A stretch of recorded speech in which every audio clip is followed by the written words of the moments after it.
MP इलेक्शननि उनाव हाग्रामाया बियो UPPL आवहाय मार्चआप जानायनि अनगा बेहा खुनु राहा गैला।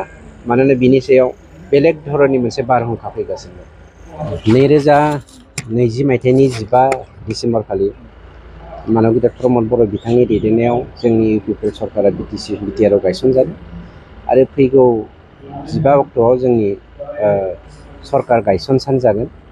गतिके बेखौ लानानै मैया 10 तारिखनिफ्राय जोङो मोनसे अफिसियेल प्रग्राम लादों, जाय प्रग्रामफोरनि गेजेरजों जोंनि थांनाय 3 बोसोरनि गेजेराव जोङो समाजनि थाखाय मा लाबोनो हादों बेखौ जोङो दिनै फोसावनायनि थाखाय बे खामानिखौ मावनाय जादों। मानोना रायजो राजाफोरखौ फोरमायथि होनाया बे जोंनि दायित्व। गतिके बेफोरखौ लानानै जोंनि खामानिया दिनै बेयाव जादों। सार BTR सरकारा दासिमावलागै हा गैजायै सुबुंफोरनि बेसेबां? ओरैनो जोंनियावहाय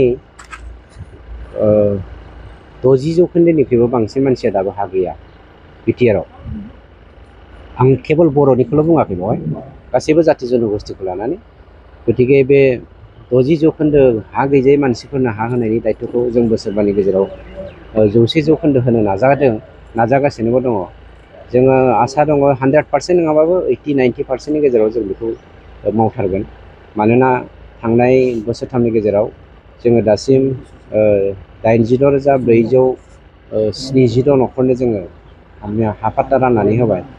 दा बावैसोनि समनि गेजेरावनो जों मोनसे खामानि मावगासिनो दङ।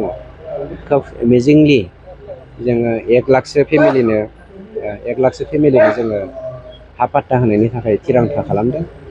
जों सानो जोंनि दिनाव जोङो हानि समस्याखौ फोजोबगोन।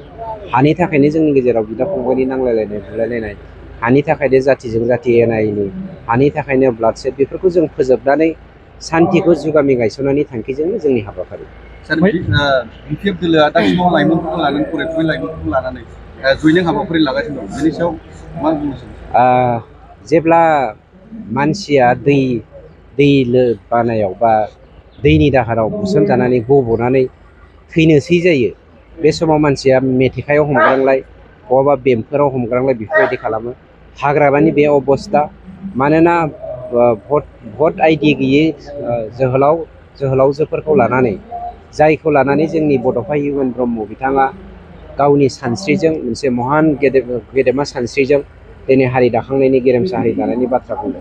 बे गेरेमसा हारि दानायनि थांखिजों जोंनि जा जोलै, बे जोलैखौ फोजोबस्रांनायनि थाखाय राजखान्थिनि खैसाराव जोंनि सेंग्रा सिख्लाफोरखौ लांदों। बे जोंनि थाखाय दुखुनांथाव बाथ्रा। खिन्थु गावनि फिथाइखौ गावनो मोनगोन। मानोना नै जों बावैसोनो होनो थांगासिनो दङ। आं नोंथांमोनखौ बुंगासिनो दङ जे MP इलेक्शननि उनाव हाग्रामाया बियो UPPL आवहाय मार्चआप जानायनि अनगा बेहा खुनु राहा गैला। मानोना बिनि सायाव बेलेग धरननि मोनसे बारहुंखा फैगासिनो दं।